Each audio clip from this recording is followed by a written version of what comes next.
ராகவ் வந்து ஜெயிலேருந்து வெளியே வந்துட்டாரு அப்படின்னு சொல்லிட்டு கேள்விப்பட்டு விஜய் அதிர்ச்சி அடைகிறாரு. எப்படி அவன் வர முடியும்? அவனுக்கு ஸ்ட்ராங்காக தானே கேஸ் போட்டிருந்தோம். அதுக்குள்ளேயே நாள் முடிஞ்சிச்சா அப்படின்னு சொல்லிட்டு செம்ம டென்ஷன் ஆகிறாரு. அவரோட தண்டனை காலம் முடிஞ்சதால் அவர் வெளியே அனுப்பிச்சிட்டாங்க அப்படின்னு நம்ம சொல்கிறாங்க. அதெல்லாம் கேட்டு இனிமேட்டு ரொம்ப ஜாக்கிரதையாக இருக்கணும். காவேரி வேற எப்படி இருக்காலோ தெரியல அப்படின்னு சொல்லிட்டு யோசிச்சுட்டே வந்து ஐயோ அம்முக்கு ரொம்ப லேட் ஆகிடுச்சு ஸ்கூலுக்கு. ஆல்ரெடி ஸ்கூலுக்கு வந்து டைம் விட்டுருப்பாங்களே. ஐயோ நம்ம ஏதோ வேலையாக இருந்துட்டுமே அப்படின்னு சொல்லிட்டு விஜய் யோசிச்சுட்டு வந்து நேராக வந்து போகிறாரு. இங்கே போயிட்டு அம்மு எங்கே அப்படின்னு சொல்லிட்டு எல்லா இடமும் தேடுறாரு.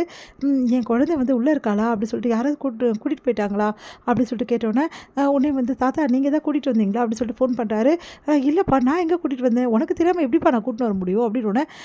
அப்போது அம்மா அப்படின்னு சொல்லிட்டு யோசிச்சுட்டு சரிங்க தாத்தா நான் அப்புறம் பேசுகிறேன் அப்படின்னு சொல்லிட்டு வச்சுறாரு. என்னாச்சு விஜய் அப்படின்னு நான் அப்புறம் பேசுகிறேன் தாத்தா அப்படின்றாரு.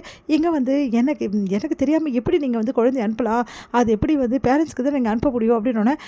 இல்லை சார் அம்மு தான் வந்து இப்போ நின்றுட்டு இருந்தா, இங்கே தான் நின்றுட்டு இருந்தா, நாங்கள் சொன்னோம் பேரண்ட்ஸ் வந்தவர் தான் போகணும்னு சொல்லிட்டு அப்புறம் இங்கே தான் நின்று அதுக்கப்புறம் எங்கே போனான்னு தெரில சார் அப்படின்னு நம்ம சொல்கிறாங்க. என்னங்க கொஞ்சம் கூட ரெஸ்பான்சிபிளாக பேசுகிறீங்க சார், அவங்க கிளாஸ் மிஸ் எதுக்கும் கேளுங்க சார் அப்படின்னு சொன்னோன்னே சரின்னு சொல்லிட்டு அவங்க வந்து ஹெட்மிஸ்ஸும் வந்துடுறாங்க, எல்லாருமே வந்துடுறாங்க. அப்போ கிளாஸ் மிஸ்க்கு கால் பண்ணுறாங்க. இந்த மாதிரி வந்து அம்மு காணோம் அப்படின்னு அதிர்ச்சி அடைகிறாங்க. இங்கே வந்து என்ன பண்ணுறதுன்னு தெரியாமல் நம்ம காவேரி நீங்கள் என்ன சொல்கிறீங்க அப்படின்னு. ஆமாங்க அம்மு காணோம், உங்களுக்கு எதாவது தெரியுமான்னு. ஐயோ அம்மு அங்கே தானே இருந்தா, அவங்க டேடி வர வரைக்கும் நான் இருக்கேன்னு சொன்னேன், அவள் கேட்கல. இல்லை மிஸ் நீங்கள் கிளம்புங்க, நான் என் ஃப்ரெண்ட்ஸ் கூட இருந்துட்டு போகிறேன்னு சொன்னாலே அப்படின்னு சொன்னோன்னே அவங்க ஃப்ரெண்ட்ஸ் எல்லாம் யார் விசாரிங்க அப்படின்றாங்க. அவங்க ஃப்ரெண்ட்ஸ் கிட்ட வந்து விசாரிக்கலாம் அப்படின்னு சொல்லிட்டு அவங்க வீட்டுக்கு போகணுமே அப்படின்னு சொல்லிட்டு யோசிச்சுட்டு இருக்கும்போது கரெக்டாக காவேரி வந்துடுறாங்க. காவேரி வந்தோடனே பார்த்தீங்களா காவேரி நீங்கள் பார்த்தீங்களா சொல்லுங்கள், அம்மாவை பார்த்தீங்களா அப்படின்னு சொல்லிட்டு பதறி போகிறாரு விஜய்.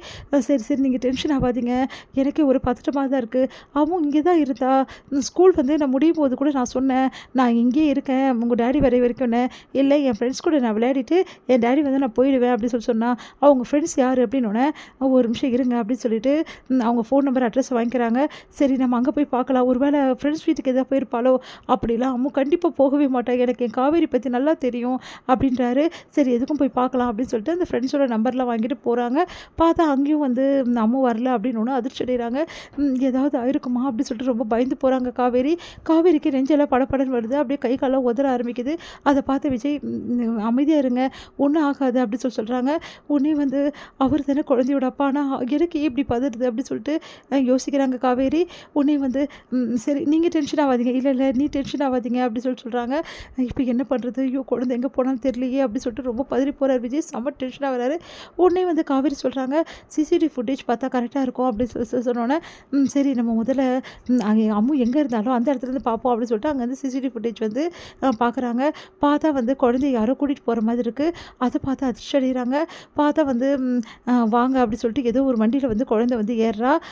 அது உள்ளே பார்த்தா குழந்தை ஏற்றிட்டு போகிறாங்க. அந்த வண்டியோட நம்பருக்கு எல்லாமே அதில் பதிவாயிருக்கு.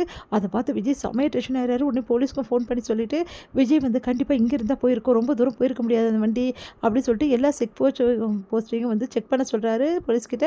போலீஸும் செக் பண்ணி இந்த மாதிரி இந்த வண்டி இந்த இடத்துல போயிருக்கு அந்த இடத்துல போயிருக்கு அப்படின்ற மாதிரி எல்லா விஷயத்தையும் சொல்கிறாங்க. அது கேட்டு விஜய் பயங்கரமாக அதிர்ச்சி அடைகிறாரு. அங்கெல்லாம் வந்து விஜயும் வந்து போகிறாங்க. உடனே காவேரி கிட்ட மிஸ் நான் சொல்கிறது கேளுங்க, உங்கள் வீட்டில் உங்களை இறக்கி விட்டுறேன், நீங்கள் உங்கள் வீட்டில் இருங்க, நான் போய் என்னென்னு பார்த்துட்டு வரேன், கண்டிப்பாக குழந்தை கிடச்சிருவா நம்பிக்கை இருக்குது அப்படின்னோடனே இல்லைங்க என்னால் வீட்டிலலாம் இருக்க முடியாது, குழந்தை கிடைக்கிற வரைக்கும் நான் உங்கள் கூட இருக்க ப்ளீஸுங்க அப்படி சொல்லிட்டு கெஞ்சுறாங்க.